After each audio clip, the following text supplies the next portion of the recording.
का शुभारंभ पर था, जिस कारण ये पूरा षड्यंत्र विफल रहा। परंतु ये इसको भी कह रहे हैं, ये 16 तारीख को तमाम तथ्य कोर्ट के सम्मुख रखे जाएंगे, चाहे वो सारे जो भी हैं। और मैं ये भी कहना चाहता हूँ, और एक विशेष अपील फिर से कोर्ट से ये की जाएगी कि अगर इस प्रकार की कंडीशनल बेल लोकतांत्रिक व्यवस्था में दी जा रही है, तो कम से कम जो हमारे प्रदेश में जो लूट खसोट हो रही है, जो प्रदेश को भट्टा बिठा रहे हैं, जो प्रदेश में भ्रष्टाचार हो रहा है, उसके खिलाफ तो हम आवाज़ उठाएंगे।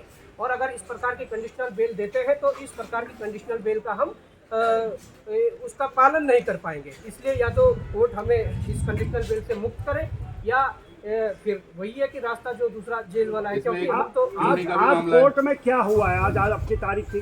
देखिए, कोर्ट में हुआ, हमने सुबह अपना पक्ष रखा है और मैंने जो पुलिस द्वारा पक्ष रखा गया उसके बाद हमने अपना पक्ष रखा है। पुलिस ने कहा था कि भाई बागेश्वर का प्रकरण, उन्होंने कहा, पुलिस ने कहा कि जो राज्य आंदोलनकारी मंच के द्वारा जो मुख्यमंत्री आवास कूच किया, जिसमें तो भू कानून मूल निवास की मांग थी, उसमें बॉबी पवार ने प्रतिवाद किया, वो भी पुलिस का आरोप था।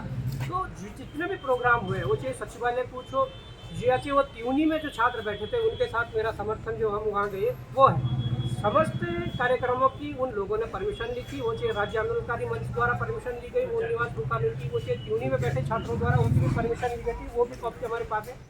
तो इस प्रकार पुलिस षड्यंत्र ये कर रही है सरकार के साथ मिलकर कि कहीं ना कहीं लोकसभा चुनाव आगे है, और वास्तविक मुद्दे जो है, जो धरातल के मुद्दे हैं, जिसने वास्तव में प्रदेश को झकझोर दिया है, जिन मुद्दों ने, उन मुद्दों पर हम मुखरता से बोल रहे हैं और आगे आकर बोल रहे हैं। तो सरकार को ये डर है कहीं ना कहीं ये हमें नुकसान जो है, ये चुनावी नुकसान ना हो जाए, इसलिए किसी षड्यंत्र के तहत बॉबी पवार को जेल भेजा।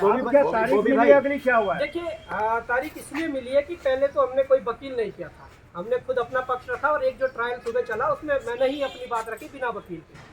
पर जज साहब ने हमें मार्गदर्शित किया और ये भी कहा कि भाई आप एक वकील को ले आइए, क्योंकि ये मामला आगे भी जा सकता है।